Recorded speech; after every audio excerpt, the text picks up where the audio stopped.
Hello and welcome to Book Bites with Maggie. Today we are going to be on episode 20. I cannot believe that we are getting so close to the end of the year already. Episode 20, we are going to be featuring books that have settings in Indiana and or the authors are from Indiana. So I hope you join us as we do a virtual reader's advisory. Awesome. Okay, so welcome to Book Bites with Maggie. Joining me today is Pat. She is the manager in the materials management department. That means she puts all the stickers on the books that we check out here in our collection. She makes them look fancy, and her team get things ready for the collection so that you're able to check them out. So what we're going to do with Book Bites today, as always, it is a virtual reader's advisory. So we're going to have you, if you're interested in a book that we hold up, let us know. You can put a note in the comments and we can pull that aside for you. With your Napanee Public Library card, you'll be able to come in and check out those items. Some of the books that both of us are featuring are currently checked out in our collection, so we're going to hold up just the covers of the books so we can still talk about them and feature them on today's episode, but we might not physically have the book here with us because somebody's already enjoying it, which is exactly the point. Again, we're going to be doing books that are set in Indiana or there's a connection. So you think November is shop local with as far as like merchandising goes.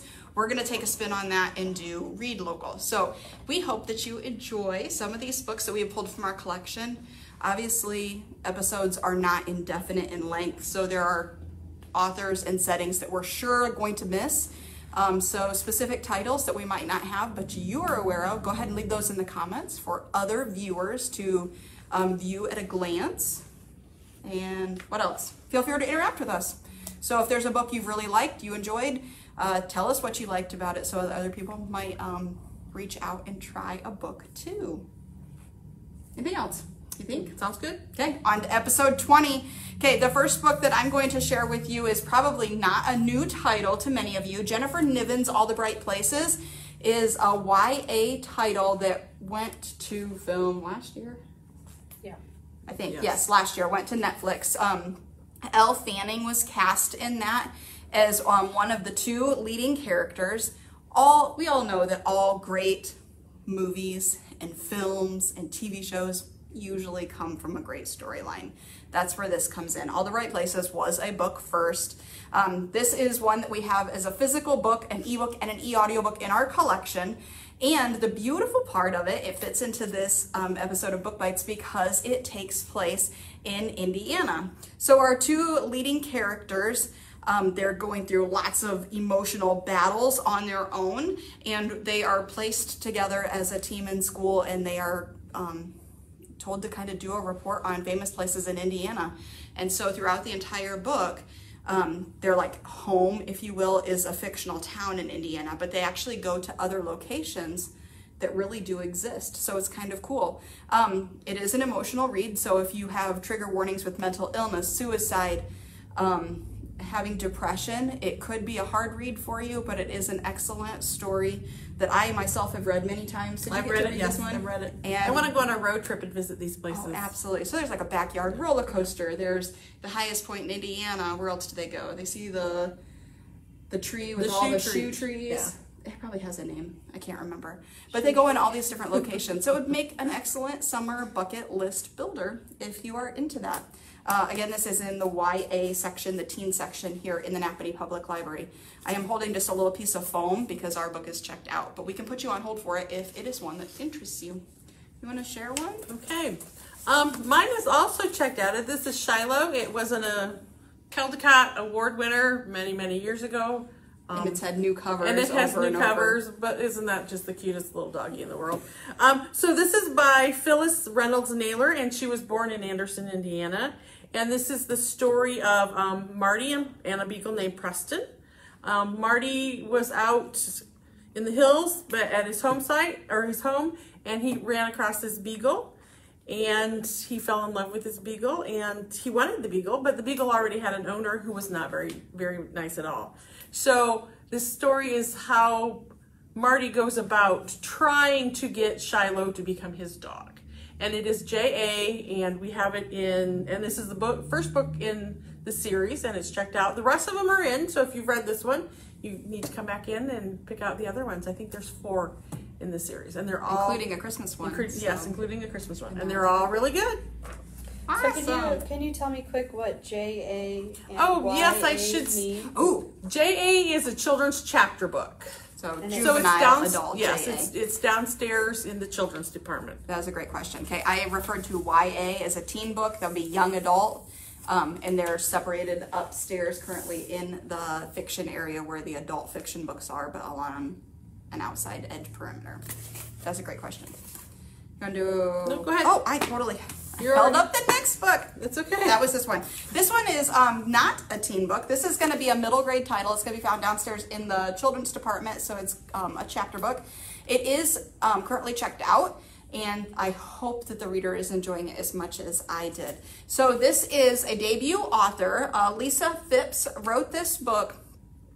It looks like a chapter book when you're holding it, but it's actually a book written in free verse, which means when you're flipping through the pages, they're just like little snippets, and each little poem is collectively put together, and it tells the story of a girl who is being bullied. And you know what? She's plain old worn out, and she is exhausted from fighting the bullies in school and unfortunately even at home. So her mom is one of those people who singles her out for her body shape. This is a story that can bring a lot of tough topics to light. Fat phobia, having like the equality and not looking like what you think normal should be is something that our author is definitely trying to normalize, that people come in all shapes and sizes. In our story, our main character, she lives in Texas. So our setting is in Texas, but our author is from Indiana. So that's why we get to tie it in. So she's dealing with new friendships. A new family moves in next door, and this new family has a daughter that is also our main character's age, and they develop a friendship. And the beautiful part of a new friendship is she has no preconceived notions about what, I forgot her name. Do you remember our main character's name? No, that's really sad because I've read the book too. Okay, so our main character, I apologize, I cannot think of what her name is at the moment. So our main character, she has had lots of rumors at school and stuff like that. So our new friend, Caroline, I don't remember. something, the next door neighbor. Gonna look her up. Yes, thanks, Michaela. You're an excellent filmographer. I appreciate you.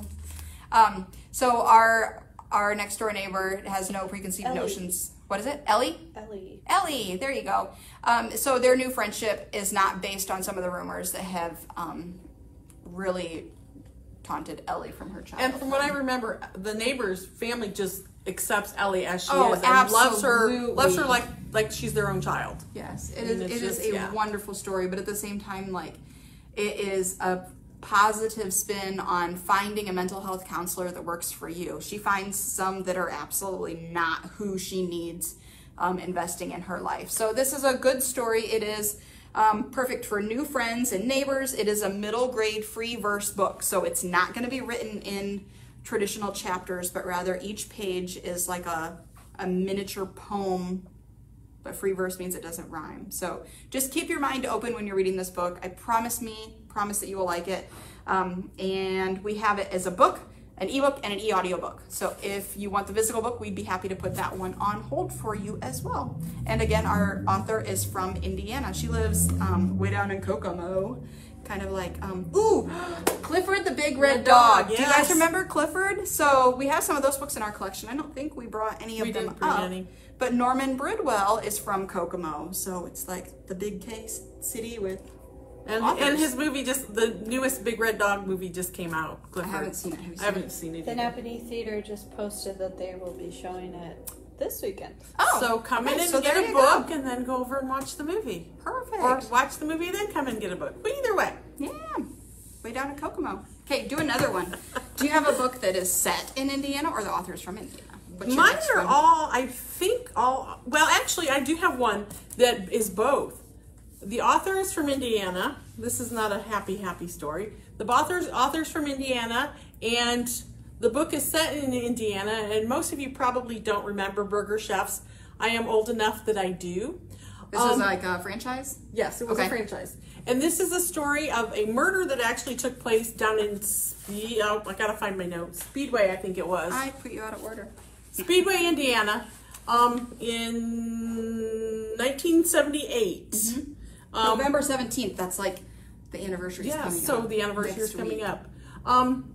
And so somebody came in, they were cleaning up and killed some kids who worked there. I mean, it's a sad, I mean, I shouldn't be laughing because it is a sad story. Not very big. But no, it's not very big. So 40, the thing on the back says 40 years later and still no answers. But it's the story, yeah, it's the story of what they know so far. But yeah, and the back, the last line says, join Julie Young, who is the author, on an exploration of one of the most baffling cold cases in Indiana history. So where is this in our collection? This is... It's in the nonfiction true crime area. True crime, yes. Okay. So... There's pictures. I do not remember when this happened. I was around when this happened. It says 1978. I know. That's why I said I was around when it happened, but I don't remember it probably because it was down in Indianapolis. Oh, and we're up here, not everything. Probably, yeah, not a lot of telecast. Yeah. We didn't used to get... didn't used to be a news channel that was for the whole state of Indiana. Yeah. And I didn't read the newspaper back then. So do we have this in any other formats besides the physical book?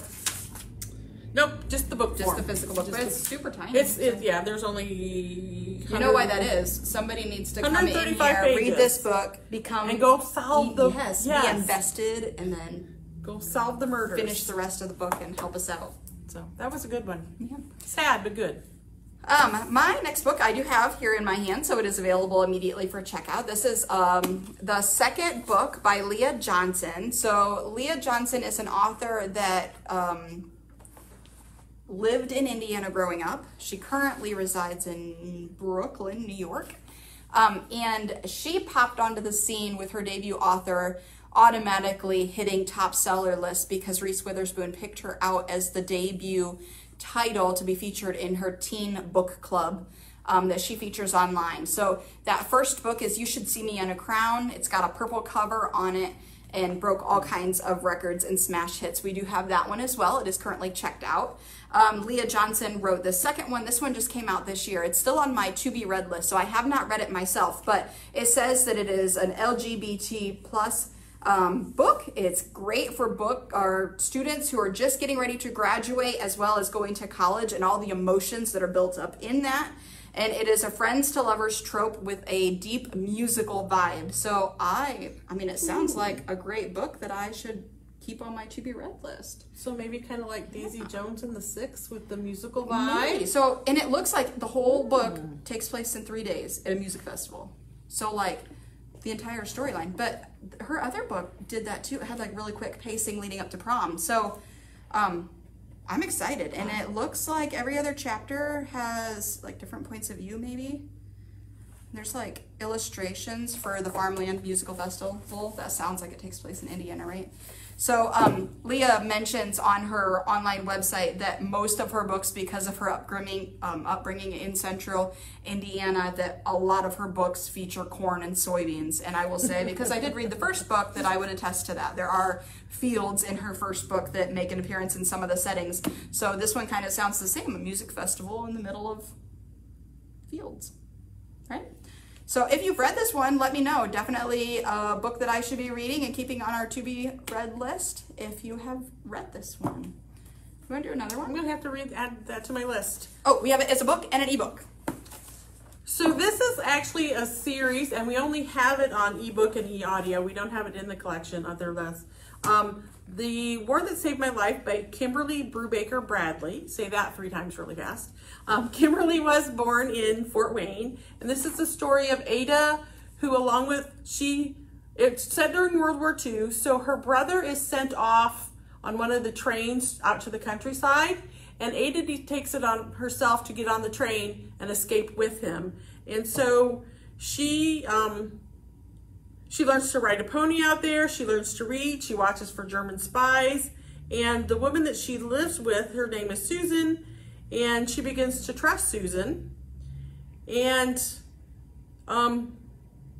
And apparently their mother was not a very, or I shouldn't say apparently, their mother was not a very nice mother. So at the end, is Susan enough to take in these two kids to keep them, or are the two kids going to need to be shipped back to their mother at the end of the war? So that's kind of where this one hangs. And there's another book, like I said, this is the first in the series, and there's another book that goes along with it. So it's like it's a duology. A duology. So is it gonna? It's like a cliffhanger. Yeah. So read one, read the other. Yeah.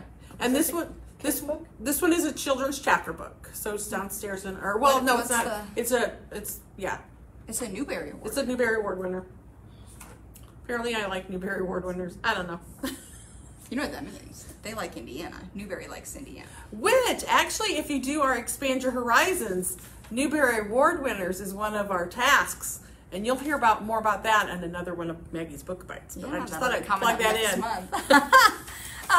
Our next author is another one that is pretty popular. John Green is the author of, oh man alive. Fault in Our Stars. The Fault in Our Stars. I almost said 5 Feet Apart, and I was like, that's not right. The Fault in Our Stars. He also wrote Looking for Alaska. Both of those went to film or miniseries. Paper Towns. Abundance of Catherine's. Just Will Grayson. Yep. Yeah, he's written lots of books. He is a very popular teen author. He is from Indianapolis, so he currently resides there. So I assume that he lived there growing up. Do you happen to remember reading anything? He lives there now. So I think and a lot of his books take place there. So in this one, our setting is actually in Indianapolis as well. In this book, I didn't pick up on this at all, but I'm also not a Star Wars fan. Somebody said that this is like a Star Wars fan fiction. Can anybody confirm that? I couldn't get through the book. I didn't like it. You didn't like this one? I've read the book, but I didn't put the two together, so... Like, maybe you need to, like, have that comparison and then reread it. Maybe. Because I didn't pick up on it either, but I'm also not a Star Wars fan. So, yeah, whatever. So, in this book, our characters are dealing with a lot of mental anguish. Self-harm, it would be a trigger that is going to be in this one, as well as disordered eating. Not that she has an eating disorder, but the thought of eating makes her want to get sick, and so she like abstains from eating. And then she also has panic attacks and an anxiety. It's really important for teens to see themselves reflected in the pages of the books that they read, and oftentimes I feel like his books do a great job of mirroring what kids are going through. So even if you don't totally like the storyline, the characters are often really identifiable. Yeah, and he's very vocal that he has mental health issues. Mental health issues, and he's very vocal about that when he's an advocate for fighting for your mental health.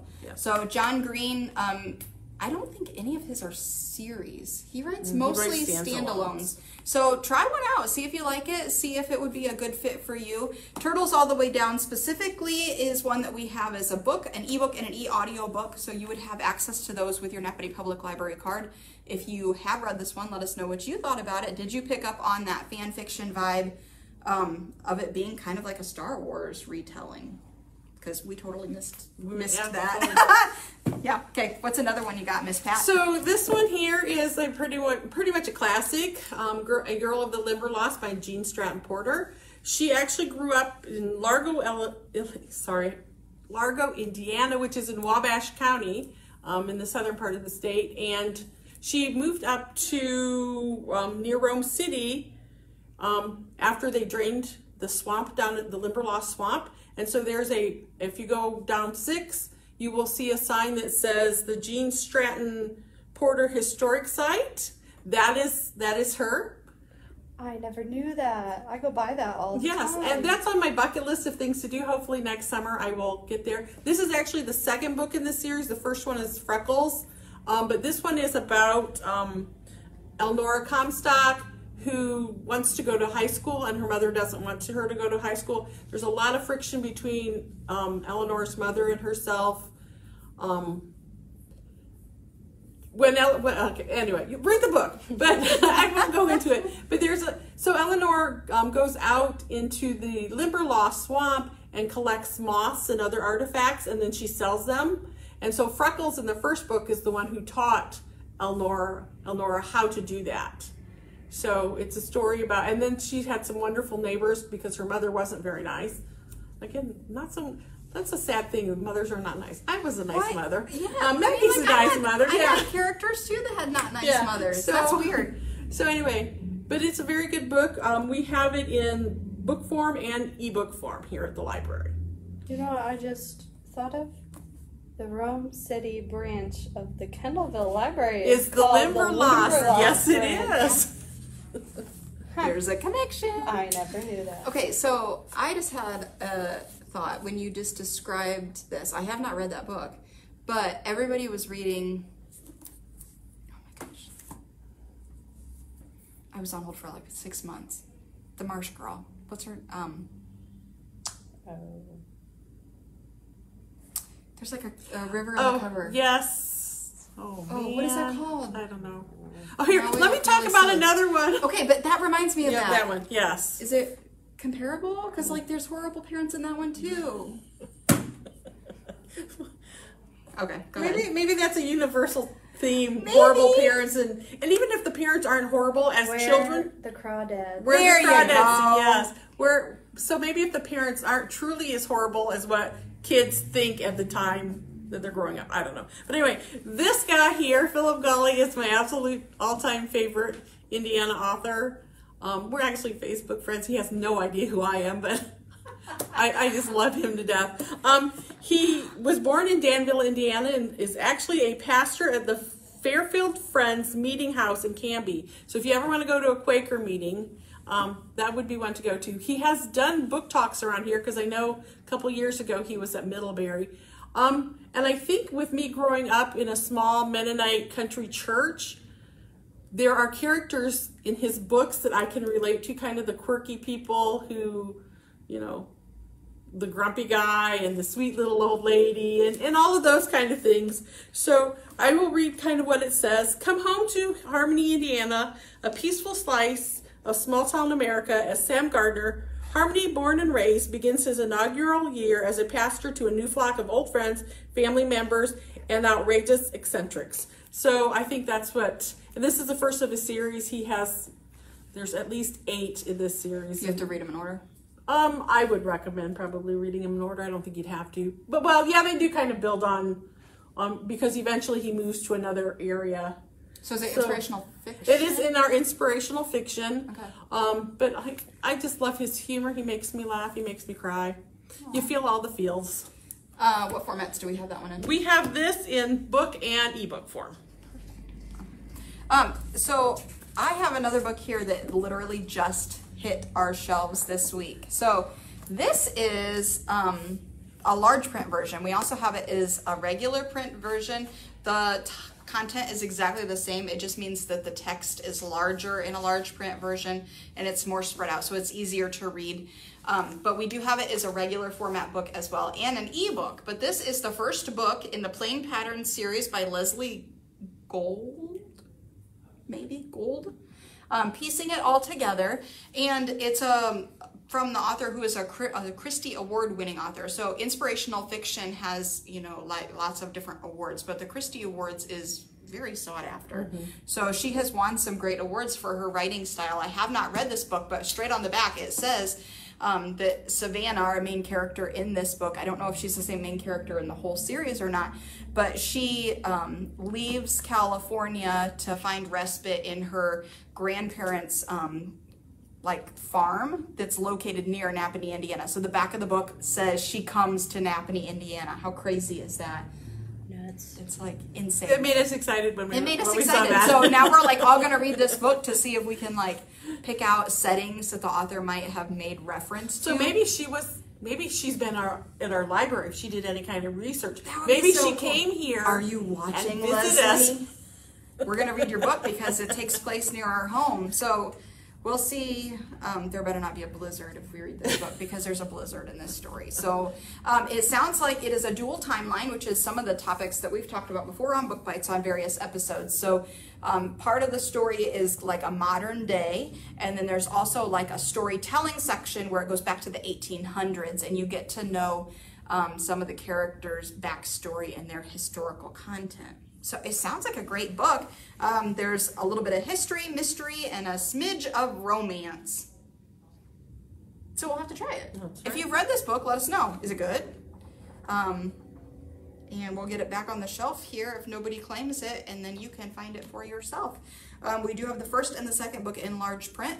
Our colored dots here can be found in that main corridor off the main desk when you come in from the parking lot. So you'll be able to find all of those new books and materials added to our collection that are 4 months old or newer to our collection. We'll have that colored dot and you'll be able to locate it pretty quickly that way. Again, we have this series as a book, a large print book, which I'm holding in my hand, and an e-book that you can have access to. Can I do another one? Yep, do another one. Okay, so you had your all-time favorite. I have my all-time favorite. This is Denise Hunter. She currently resides near Fort Wayne, Indiana, has like 30-some books, and I can guarantee that I have read like 75% of them. And it wasn't until the first time that I got to meet Denise that like I realized that some of the Hallmark movies that I've watched were based on her movies. So they took a lot of liberties. Maybe that's probably why I didn't make the parallels, but they took the title, they took the characters, and they changed it a little bit for film. But a great author. You're gonna find her books in inspirational fiction. She's good about writing single volumes. She's good about writing series, and she always has great new content that are quick reads, lots of dialogue, and you feel good about reading these. This is going to be like a closed door romance where our main character goes back home. That's a popular trope. Goes back home to kind of close up shop on a home that she has been left in a will. That home brings forth lots of difficult memories, but what is not a bad memory is the boy next door. So you kind of get that rehashing of the childhood and the upbringing and the emotional tension that takes place within that through the storytelling and the reminiscing that happens in our characters. But then you also have that smidge of romance. And I remember distinctly reading this book and thinking it's kind of refreshing to not read a book where it's like boy meets girl, they fall in love, and then like in the epilogue it's happily ever after. Like this book does not come full circle. So as you're reading through it in the character development, it's the self-love and the forgiveness that our main character has to grip with throughout our book that makes this one really stand out to me. This is part of the Nantucket Love Stories series. So the setting is going to be in Massachusetts, but our author is from Indiana. So if you have read any of Denise Hunter's books or even come to some of her book talks that we've had here at the library, I promise that you will not be disappointed in her work. They are great, great stories. With very relatable characters, and you can be a fan of Philip. I'm going to be a fan of Denise. I've even given her a shout out when I've run into her in public and totally freaked her out when you call authors by name because you look like fangirls. Hi, Denise! Well, you are. I am. Okay, do another one so I get off my pedestal here. So this is a true story. So it's in the true crime area, the 364. And Axton grew up in Portland, Indiana, and this is about her family. Her family was plagued by identity theft. It didn't matter if they moved, if they changed all their information. The identity thief followed them where they went. As a child, she even had, before she knew anything about needing money or anything, taking out student loans, she went to Purdue, which is kind of cool. She had already had her identity taken before she even got to grad or school because she was trying to get student loans and stuff, and they're like, you already owe us gazillions of dollars. It was thousands of dollars that she was, because somebody had taken the credit card out in her name. So this is her story of how she as an adult kind of went to find out who had stolen the family's identity. She did figure it out. I'm not going to tell you because you need to read the book. But it's not a memoir. It's written like a memoir. It's written like a memoir, but it's more of the story of. It probably could have been put in either place, but because it deals with identity theft, that's where it's located. That makes sense. Do we have that in any other format? We have it in e-audio, also book and e-audio. Have you read that one? I read this one for our current Expand Your Horizons. I think it was on the short list of Indiana authors or something like that. Oh. So that's why I read it. But true crime books are not my thing. I love true crime. They freak me out. Okay, so traditionally I would have totally agreed with you, but I've read some really great nonfiction books that have changed my way of thinking. I'll work on you. I'll get you a list. I like the Don't you worry. documentaries. Like, I like the TV. I just don't like the books. I don't know why. So with this virtual readers advisory, obviously, if you've got questions for us, let us know. Michaela's here watching the comments, so if you've got things to tell us or snippets, she can read them off to us so we can help you find the perfect book for you. We've already been doing readers advisory here in person today. People coming in and needing help and assistance looking for books. Our goal is to meet you where you're at by doing this. So kind of, yeah, talk up. If you need help, let us know. Our next book is Eliza and Her Monsters. This is one of 3 books by Francesca Zappia. I met her and did not appreciate it because I hadn't read any of her books when I met her, and I felt really silly. But I took a book for a friend down and met her at a conference and said, "Can you sign this? I'm sorry, I've never read your books." And then like within a year, I had read 3 of her books. This one by far was my favorite. So Eliza and Her Monsters, it is perfect for people who enjoy like computer world building. So like Minecraft, Sims. Am I dating myself? Do people still play Sims? So yes, okay. they do. they still play Sims. So like when you go online and you build your own persona, your own profile, that sounds very like Ernest Cline, Ready Player One. So like you have an identity online. That's what our main character does in this. In school, she's very anonymous. Nobody knows who she is. Online, she has this massive following. She has basically this kingdom that is all hers, but nobody knows that they're the same people. She has a lot of anonymity. Is that a word? Yes. Anonymity in her online creations. She is very safe, but she makes money by selling merchandise for this world that she has created. Turns out the biggest fan inside of that world starts attending her high school. She grovels back and forth with, do I let him in? Do I tell him who I am? Back and forth and back and forth. And then you kind of hit that point of, I missed my chance, now what? This is a story. Why a lot of our stories have like bad parenting. Yeah. Okay, so that was not the intention of our main characters in this book at all. So we have, I was talking about that anonymity. She was very safe online until her parents didn't realize all the measures that she had taken into place, and they kind of like blow her cover. So it's very inadvertent, but then they are like so proud of her that they say, our daughter is, and then the whole world knows, and the whole high school knows, and her world comes crashing down. And with it, these relationships that are both online and in person, and the entanglements of what that is. This book gripped me. Okay, it is, how big is this book? 382 pages. I read this in 2 days. Wow.